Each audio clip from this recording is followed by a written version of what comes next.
And now it's Deborah Kobylt Live. Hi, everybody, and thank you so much for joining us. My name is Deborah Zara Kobylt. Thank you for joining my show today. And please welcome Susan Whitmore. Susan is the founder and CEO of griefHaven. And I will tell you, there is so much grief and suffering going on right now, first of all, around the world, but in particular in our community in Southern California with these devastating fires where there has been death. There has been the displacement of tens of thousands of people and homes and communities and schools and churches and places of worship. It's been devastating, and people are grieving, including myself, and I'm one of the lucky ones. I have a home left. So Susan, thank you very, very much for joining us. I appreciate it. Hey, you're welcome. It's an honor. We're going to talk in a little while why you started griefHaven. We'll do that a little later. But first, at the top of the show, I want to talk about what are some of the calls you're getting? What are people feeling? They're grieving for so much, right? It's unfathomable. Can you talk to us, please? Yeah. It's a combination of things. There's a lot of crying, and there's a lot of people not understanding what's happening to them. I mean, I'm a grief expert.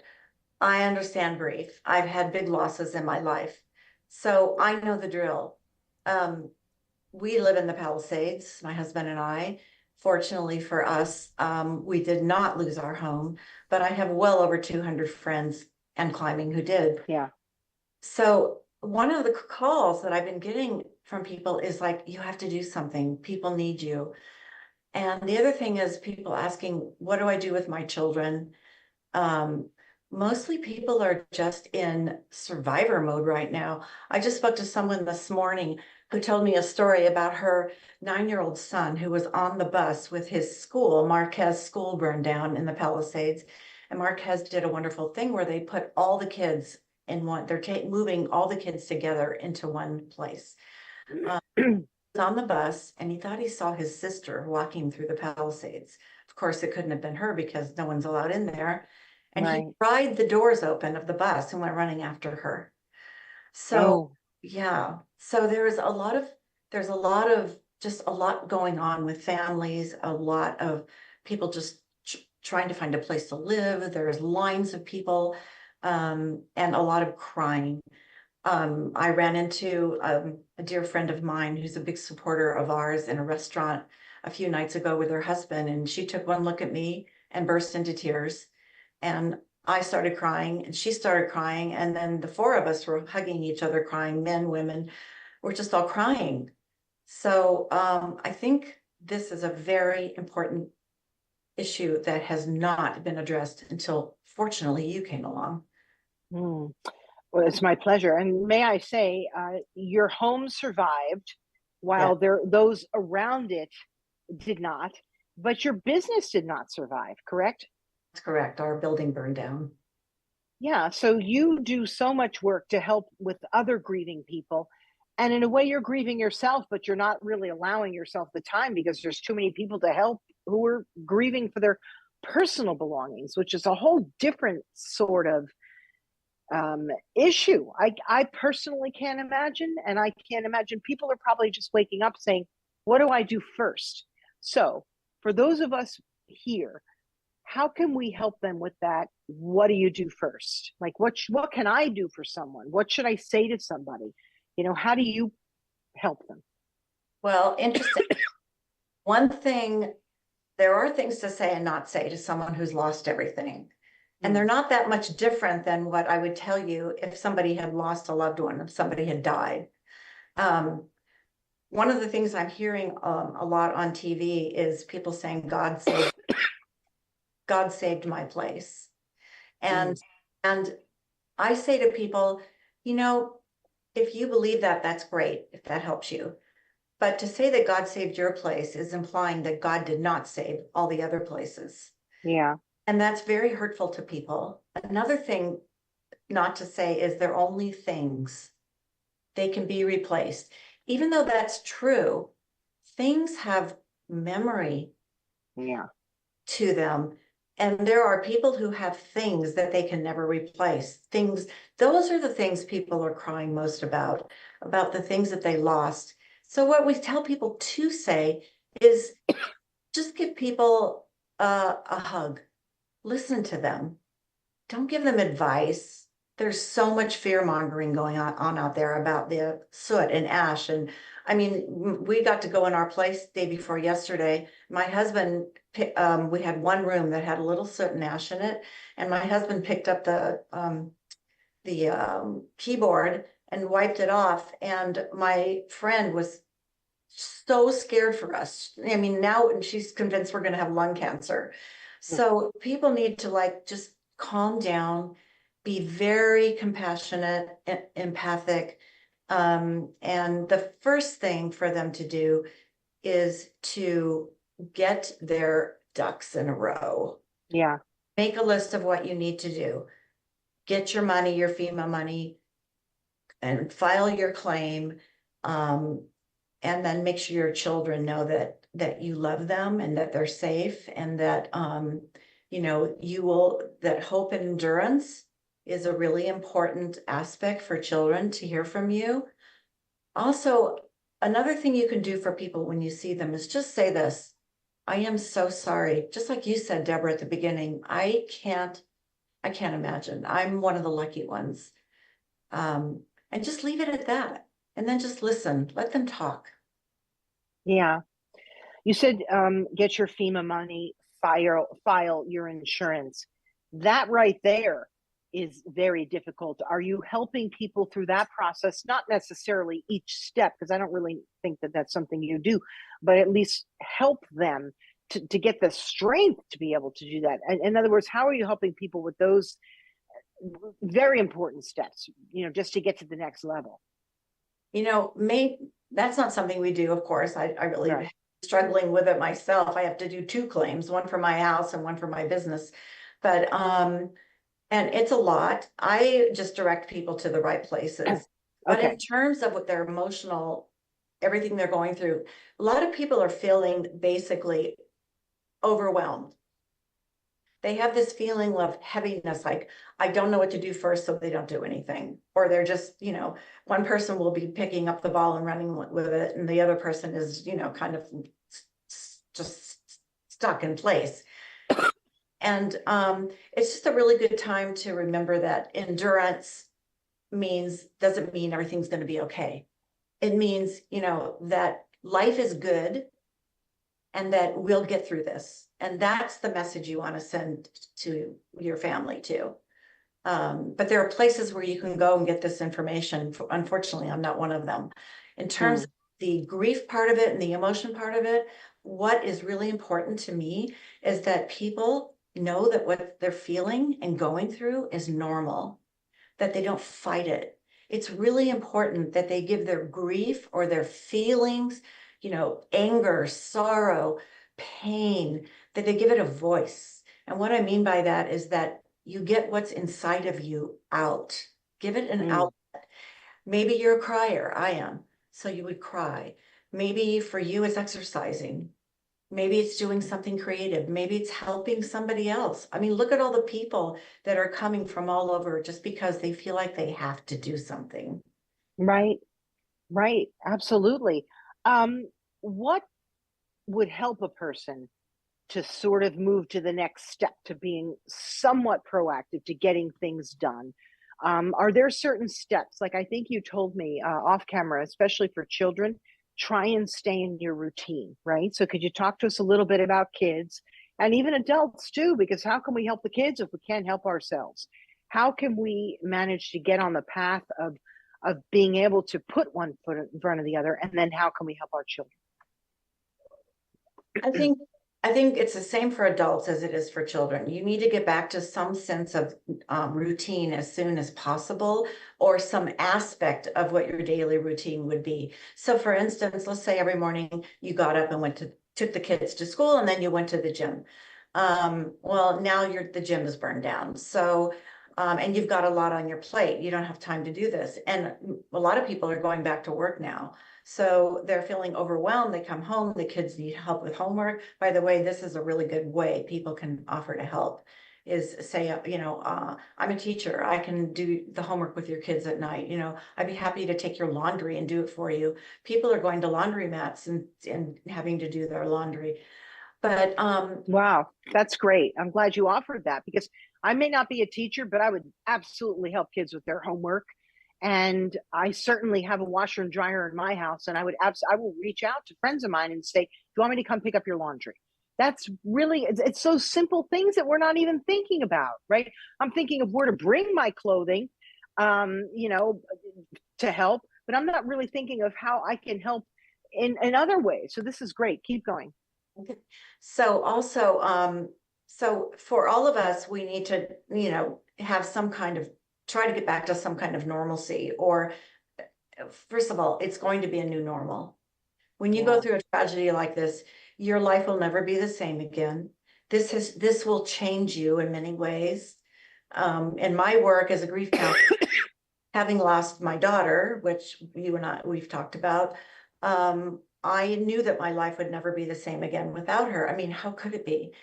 And when your house burns down, there is hope, and there are things that you can do that you have control over. So a sense of doing the things you can do is going to be really helpful. It's like, I don't want to use that new agey word, empowers you, but it kind of does. It's just do something, get moving. Some people just cannot move. And I would say I also, with regard to your kids, it's pretty much what I said before. I mean, really what they're looking for from you is healthy grief, healthy, how to deal with loss in a healthy way. So for instance, if you break down and you start crying, young children, elementary level and even younger, they will try to comfort you. They might come up and rub your face or say, "Mommy, why are you crying?" And never, ever, ever use euphemisms with children. Like for instance, we tell people, if somebody dies, never say, "We lost your father." Because children are like, "You lost him, go get him." Oh. They don't understand that. You lost. So we tell people to, you're going to say your father died. Your father died. Do you know what died? You know what that means? I mean, and so in this case, we're going to say the house burned down. It burned and it's not there anymore. Do you know what that means? You can even show them a picture of something that burned down. Another question we're getting is people are saying, "I'm so sorry, you don't feel good." I'll be okay. Believe me, I'll be fine. I know. People are also saying, is it okay to take my children to the site where we're going to go back and see the house or go through the rubble? Just an awful thought, isn't it? Yes. And we tell them, let them decide, but explain to them that we're going to go see the house. It's not there anymore. It burned down. You know what that means. And would you like to go with us? And if they don't want to, do not take them. Or if they say, "Yes, I want to go," and they go and they get upset, leave with them. But let them decide after you've educated them. And people, the other thing is, I made these points that I sent out. And the first thing I think is really important is for people to know that the feelings they're having are normal. So let yourself cry, let yourself experience all this stuff you are. It's grief. You're going through grief and loss, and there's a lot of trauma out there. There are people who ran for their lives. That is a very scary thing for a lot of people. That's the first time they've ever experienced fight, flight, or freeze. And these things affect your brain. And, I think that what happened with COVID was that they didn't realize at the time that there was an essential need for people to step up and start providing the right kind of mental health. Not that many people study grief and loss. And that's all we do. So that's our thing. But if people understand that that it's normal and natural for you to be feeling all the things you're feeling and not to try to suck it up. And, the other thing is, I would say right away, Deborah, is that regular studies have shown over and over again, we're really big on the science of the grieving brain. And also the newest thing that Dr. Mary Frances O'Connor did, who's like the guru for grief and research, is the grieving body. And we use the grieving brain in our work all the time, because where's all this coming from? We have to help ourselves there too. Is that research shows that being a part of a group that understand what you are specifically going through, they get it. Yeah. And if we're offering groups by Zoom for people for free. Oh, good. Yes, we are. And you can just go to our website. And then the other thing is that they can create their own groups. They can create, like in some places, there are people staying in hotels and several of them together. Like in the hotel we're in right now, everybody I ask, are you from the Palisades? They'll say, yes, yes, yes. So one night at dinner, we just all kind of got together at a table and we had a drink and we talked and cried and laughed. And so create your own group, like start being with people that you can relate to. Can I talk about survivor's guilt? Yeah, because I have a little bit of that, actually quite a bit of it. And my home was not in the fire zone, but it was very, very close, like about a block from having that mandatory evacuation. And I'm very, very, very grateful. I will tell you also that our area was consumed with crime because we were in the pitch dark and because we were not mandatory, but in the warning zone, we didn't have any protection. Therefore, thieves just continued to come in and loot and rob our homes. Not mine. I stayed back and I said, if anybody comes in here, I'm running out and I'm going to get the security guy, because we hired security and all that. But because of that, and I was able to have a home, I even have a little bit of survivor's, whatever you call it. I do, guilt. And I think it's a big thing, but I don't even want to focus on that because people really need to get through the steps to live. But sure, we can touch on it. Well, I want to explain it because a lot of people have it. Yeah. A lot of people have called me about it and spoken with me about it, and I also had it. Oh. And the way it manifested was my friends would call and say, "How's your place?" And I would say, "It's still standing. I can't believe it." But then I felt bad telling them that. It was almost it's almost like when I'm in a spousal loss group and they've all lost their spouses, I hesitate talking about something my spouse did because he's still here and healthy. So in this case, here's the thing about survivor's guilt. Survivor's guilt is kind of a misplaced responsibility, and actually survivor's guilt can lead to anxiety and depression, but it's not a difficult thing, all that difficult to deal with, because, and some people might have to actually work with a therapist in this regard, but survivor's guilt, because their houses didn't burn, right? And because they didn't lose everything, and because they're not going through all the stuff everybody else is going through. It's an overly heightened response to the suffering of other people. It's an empathic response to all the suffering you see. But what you have to do with this is you have to say to yourself, the wind took the fire a certain direction. It started to blow one way, these houses burned. It changed direction, it blew the other way, these houses burned. I had no responsibility for that. Right. None whatsoever. And I can guarantee everybody listening that your friends are really happy that your place did not burn, or that you did not lose all your things. So reason with yourself, talk to yourself, tell yourself this is, magical thinking in a way.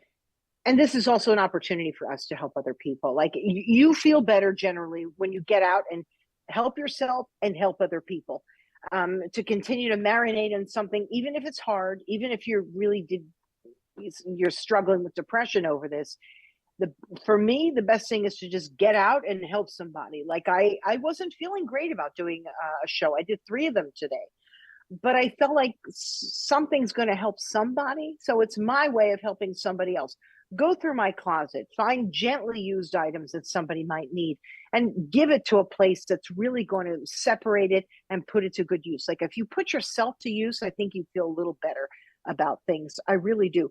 Before I let you go, I do want to talk a little bit, very briefly, about why did you start griefHaven, please? Could you share with our audience? And also some of the other areas where you help folks.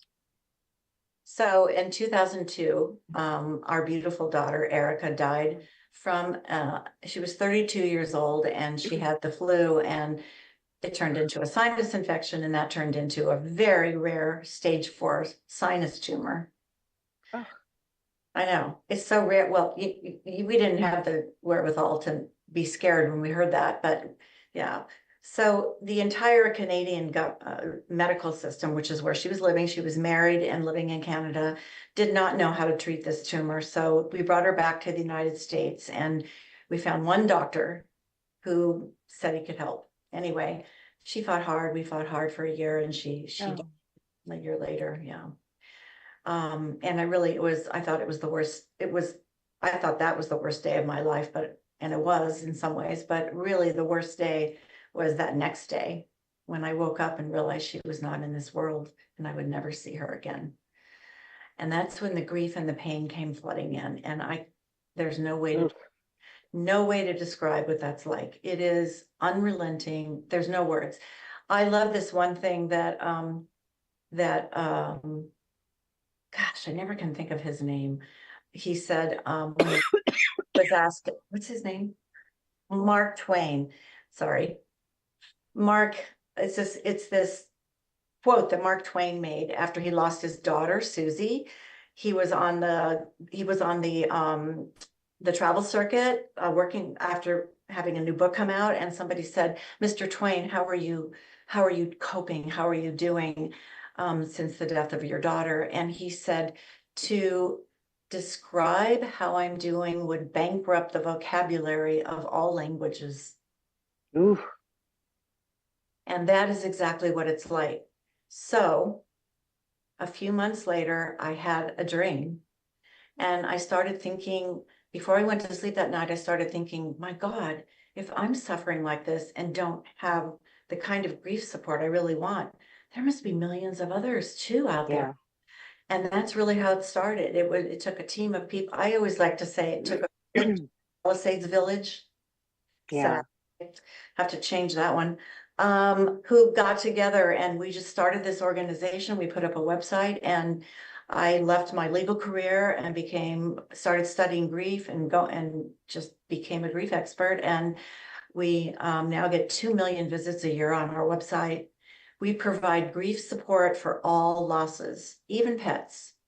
Losing a pet is very painful. Well, they're your family.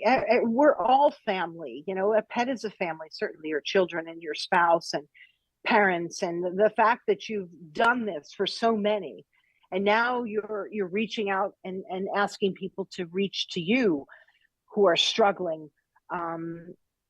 It's really wonderful of you to be doing this. Do you also provide resources and say, you know, try this or go over here? This might be able to help you. Can you tell us very briefly? Yes. In our work, we call it the griefHaven method. In our work, we deal with the whole person. So we deal with coping. We have online Zoom groups, and we also have in-person groups, which we do in Los Angeles. And so we can do them all over the world. And we have people from all over the world. And so what we do is we provide many coping mechanisms that will be very specific to something. For instance, if somebody has PTSD or post-traumatic stress, we have an exercise we teach them that helps with those looping thoughts and interrupts the neural pathway in the brain that is where that PTSD is coming from. We have all kinds of coping mechanisms that we teach people, specific meditation techniques that we know help the mind body, because these are the ones that have been researched and help with depression and loss. We do a lot of writing, specific kinds of writing, on and on and on it goes. So it's not just talk therapy. Right. That's not enough when you're going a tragedy in life that has changed your life. And this tragedy, these fires have changed people's lives. I think I told you on the phone that during 9/11, it resulted in more people having post-traumatic stress who were watching the towers go down and watching TV over and over and over again, more than who were actually there and experienced it. So our brains are very fragile. We have to be careful what we watch. And even now, I would tell people, I'll tell you, news stations pick up the same images and they show them over and over and over again. And they're the ones that get ratings, and they're the ones that are really upsetting. And so you just have to watch yourself and turn these things off, and do not let the children see these things. You can watch this stuff when the children are not in the room, because it's very scary for them.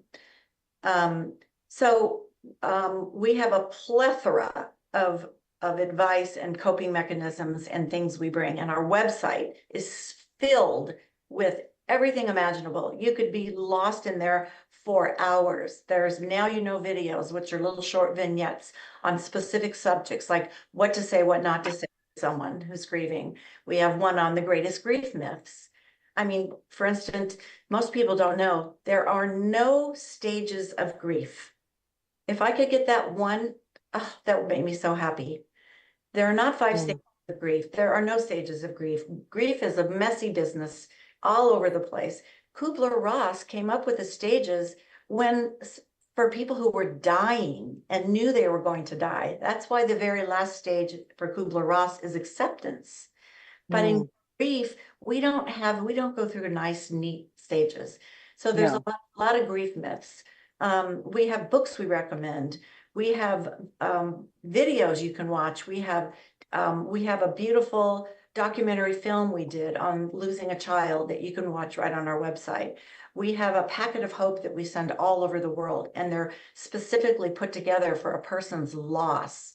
So if somebody lost a parent and they have young children at home, we would send a packet to them about losing a daddy. And then there would be, for the wife, there would be information on losing a spouse, what to do, what not to do, where to go. I mean, it's endless. Thank you for telling us that. And people can look up all of this on griefhaven.org, correct? Correct. Susan Whitmore, you are a wealth of knowledge. I really hope, I'm imploring people, my audience, to look up griefhaven.org. You yourself lost your office and you're still helping people grieving from these tragic fires and more. And that's really just incredible, Susan. So I thank you so much for being here. I really, really do. And please, you can find our interview on all video and audio platforms of Deborah Kobylt Live, and just put in Susan Whitmore. It's also an audio podcast on iHeartRadio, Spotify, wherever you get your podcasts. You can also listen to our conversation. But please look up griefhaven.org. If you have friends who are going through this, and we have hundreds, don't we? We know many, many people. Please let them know that Susan and her entire team are there to help. There's resources on the website, and it really could make a big difference to anyone out there who is seeing this. So thank you so much again, Susan. I sincerely appreciate it. We'll have you back as well as time goes on. So everybody, thank you for tuning in to Deborah Kobylt Live, and be well, and we'll see you next time. Bye-bye.